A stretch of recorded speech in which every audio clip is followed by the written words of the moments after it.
Oh, it's a bass. Whoa, it's a huge spot.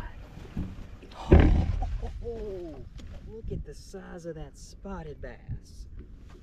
Holy cow. Welcome to our channel. My name is Annie. Sheridan Fishing and Outdoors. Like, comment, share, subscribe. Good job. Hello guys and Happy New Year! Today we are going to talk about our winter baits January edition.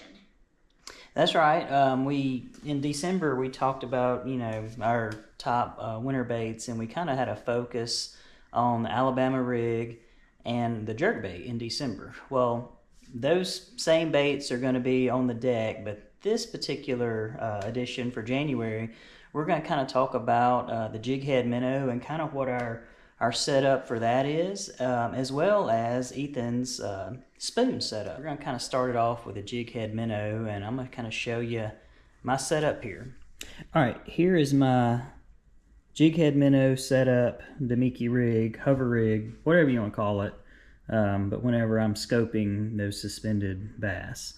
I got a 7-foot medium. This is the Duckett Jacob Wheeler Signature Series rod, and I got it paired with a 3000 size reel. I have 8-pound Suffix 832 as my braided line, and then I have a 10-pound Tatsu fluorocarbon leader. I have went back and forth on different leader sizes.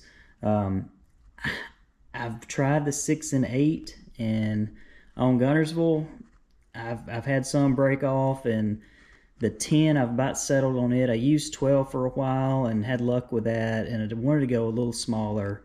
And this 10-pound Tatsu, so far, I have had luck with it and haven't broken off. Even caught some really big drum with this 10-pound leader.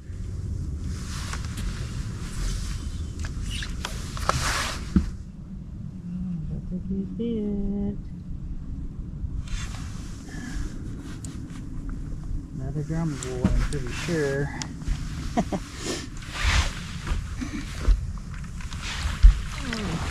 Oh yeah, we got 30 pounds now.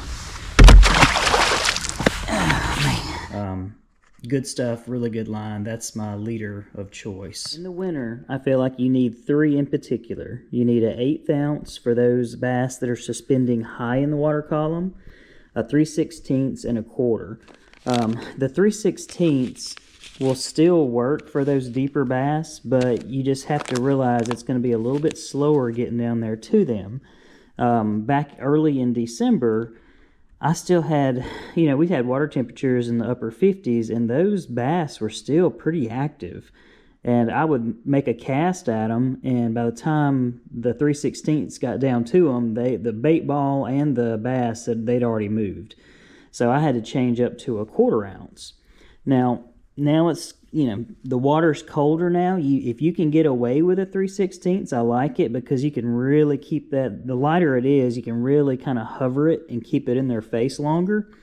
But, if you're having trouble, staying on those bass, you may need to go to a 1/4 ounce to get it down to them quicker. But these are my favorite ones here. I like this Duckett sway head, and then also the Dirty Jigs tungsten jig heads. So I'll say this, when you're pairing these jig heads with, say, the mooch minnow here, the 2/0 hooks I feel like fit really good. If you get any bigger than that, I feel like it's too big for this mooch minnow. Now you can go with probably a 3/0 or a 4/0 on the Crush City freeloaders, and it's just a bigger bait, a bigger profile. A 2/0 might be a little small for this one, but the 2/0 hooks, those jig heads, they go really well. I feel like they pair perfectly with the mooch minnows. All right, a few more things on the jighead minnow. If I'm using a jig head like the Duckett sway head, then I'm going to be using a loop knot. Now, the Z-Man Graph Shads, which is new, they've come out with that. It is a line through design, and it's really cool. You actually have the line tie down here at the bottom of the jig head, and it is you put the line through there. Really cool design. I have yet to fish this, and I've got 2 in the 1/4 ounce. This is bad shad, and then I have another one here. This one I think is electric shad. Let's see. Yeah, electric shad. Really cool design. It's also, you know, Elastec. So hopefully I'll be able to catch quite a few on one bait. But really cool design. But yeah, on that one, obviously line through, you just tie a regular knot down here, whatever your knot of choice is, and it's a line through design. But they market this that because of the way it's designed, you get a really good rocking motion with it. So anxious to try that out here this next month. But as far as the others, like I said, I do a loop knot, and I like to always have it, you know, like a 2-aught for this mooch minnow. I think it pairs up nicely with it. Now, when you're fishing this, obviously, you know, it's not just as simple as finding bait and finding the bass. Once you find that and you make a cast, and let's say you got a bass, it's committed, it's coming up to it. You guys have seen all the videos. The key is that you want to keep this bait, it's like cat and mouse. Keep it where it's kind of working away from the bass, up and away. If you let this bait get down below the bass, I would say 9 times out of 10, you're probably not going to catch that bass. They feed up on it like, you know, the guys you've seen that are crappie fishing. You know, they throw that jig out there. It literally is just the same. When you get one committed to it, you just kind of keep working it, keep shaking it, and you work that bait up and away from them. All right, some of the baits that I like to use for this technique, I like the Crush City line of baits, the mooch minnow, and the freeloader. Freeloader came out 2 years ago, and well, I guess it's been a year ago now. And the mooch minnow just kind of hit the stores, I guess earlier, maybe November it was. But anyway, of course, Jacob Wheeler and Dustin Connell, they put a hurting on them last year with the mooch minnow. Kind of made it famous. But I like to use this one, and the thing is, you have to realize this mooch minnow is made of different material than the old freeloader. Okay, so the freeloader really pairs up well with that old VMC hybrid swim bait jig head, and it's like a screw lock that works really well with that plastic. But this Crush City mooch minnow is made with that TPE material, so you are gonna have a hard time getting a screw lock jig head on that. So that's one reason I was talking about these in particular. It actually goes on this ducket really well with the design that they have there, and also this Dirty Jig, their tungsten jig head. But you can put a little bit of super glue on there if you want. A few of my favorite colors. I like this new one they came out with, the green pumpkin disco. So yeah, on a sunny day, this green pumpkin disco is going to look really good. But a few others, just the more natural looking. This one is just called shad. Of course, they have a gizzard shad color as well. That, you know, I had a bunch of those in the freeloader. But let's say that your water clarity maybe is a little bit dingier. Then you may want to go with a little bit, you know, more visible color like this albino shad. Or you could even go with like an underspin. You know, something that's going to give a little more vibration and a little flash down there, and pair that maybe with one of the more visible, you know, like this albino shad color here. But yeah, just a few other options there. Another thing too, don't forget. I mean, you could just do a swim bait. I wouldn't do it with a big swim bait. You know, they have a 2.5 and this is the 3-inch Crush City Mayor, would be good sizes that you still could do this jig head minnow technique with.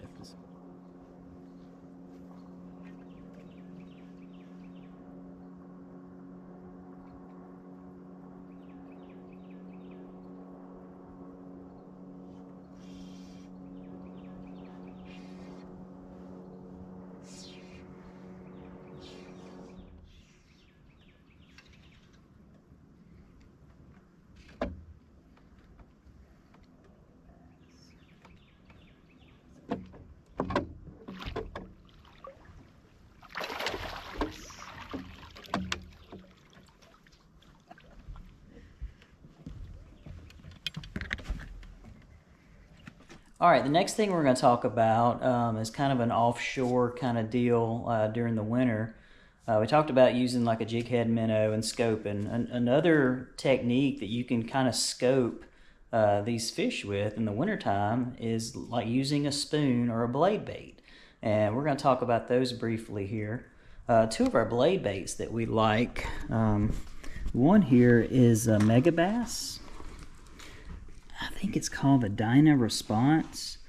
I will say this, I would recommend changing out the hooks on them to make them a little bit stouter, a little bit better hooks. I think I got the VMC red line here, and then I kind of have a little bit smaller one in the back, EWG style hook. But nonetheless, just put a better quality hook, because a lot of these, like this is the steel shad one here, and man, those hooks that came on this thing were absolute garbage.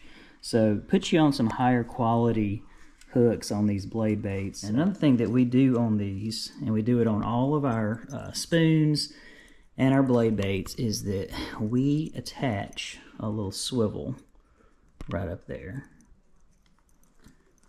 And that's a good idea for any of these treble hook baits like this. Just allows it to, well, it helps with line twist to avoid that, but also too, I feel like as that fish is shaking and everything, it just helps decrease the chances of them coming off. So our favorite two blade baits, the steel shad is a good one, and then this mega bass is a really good one too. You can see we attach that swivel to it as well. But for Ethan, we're going to be doing the blade baits, and then also the spoon. His go-to here. Ethan is going to talk about his spoon setup here. Well, I've had a lot of luck on the spoon. I've caught big bass. I've caught catfish. I've caught bluegill. I've caught spotted bass. You name it. Yeah, it catches everything. I mean, it's a very versatile bait, and the thing about it is you can really use it year-round. You can use it all year long. So in the wintertime, I'm going to have to work it a little bit not violent. I work it a little bit more violent in the summertime. Yeah, so what he's talking about is in the summertime, whenever he's working this spoon, obviously the water's warmer. I mean, he's really popping that spoon up, rapid, letting it fall, up, rapid, and then letting it fall. In the winter, it's going to be a little different. He's going to do like from 3 o'clock to 1 o'clock is what we had talked about. And not as violent of jerking it up, but just kind of boop, boop, like that. All right, show us the spoon. Now this is my spoon setup. This is a Bass Pro Shops game fish spoon. Yep, and it's pretty. I mean, it's pretty cheap. It's not super expensive. The one thing we will recommend with this is to change out the hook, because the hook that comes on that is not very good. So what kind of hook do we have on that, Ethan? So we put a VMC bladed treble hook on here. Mm-hmm. We recommend it. It's caught tons of fish. Yeah, that's been a really good hook. But it just gives it a little bit extra flash. I mean, I don't know that it needs any more drawing power, because, you know, this is kind of that chrome color. But we like it. We feel like it helps out. The other thing, too, is we put a swivel, same as the blade baits we talked about. We put a swivel on that O-ring that comes on there. And I feel like it helps us with our hookup ratio there. Same thing as far as the spinning reel. We got 8-pound braid on there. I got it connected to fluorocarbon with a FG knot.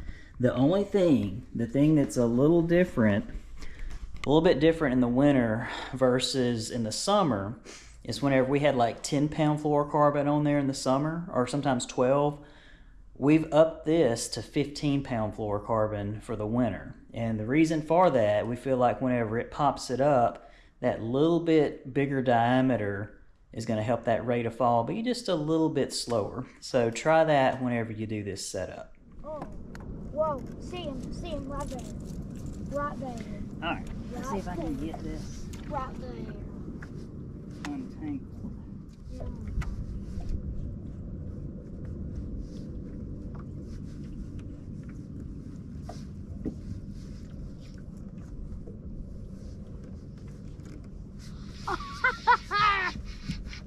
Oh, it's actually a big one. All right. It's something. Yeah.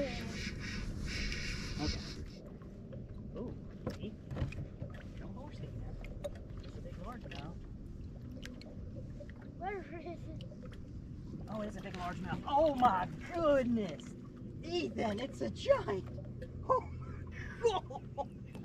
Can we weigh that fish? Oh my goodness. That's like a 6 Look at that. Hey, we told you. We already told you. It catches everything. All right, well, hope you enjoyed that video. One reason we talked about the jighead minnow and the spoon in this month's video, obviously because it's a winter bait, but if you look at the forecast coming up for us here in Alabama in January, we're going to have a lot of cold weather, like really cold. So we'll probably talk about the lipless crankbait heading into February.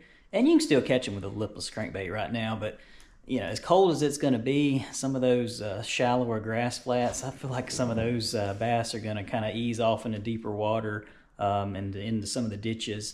Not that they're not catchable anymore, but I feel like jighead minnow and the little spoon might be a better option for those deeper bass in the winter that won't be maybe as affected by the colder weather as those shallower fish would be. Also, guys, leave us a comment if there's anything you feel like maybe we left off, or a way you like to work your bait. Just drop us a comment, or any other options, something you feel like would work that maybe we didn't talk about, because we're still trying to learn too. So, Ethan, what do you have to tell them? Don't forget to like, comment, share, and subscribe. Catch you on the next video.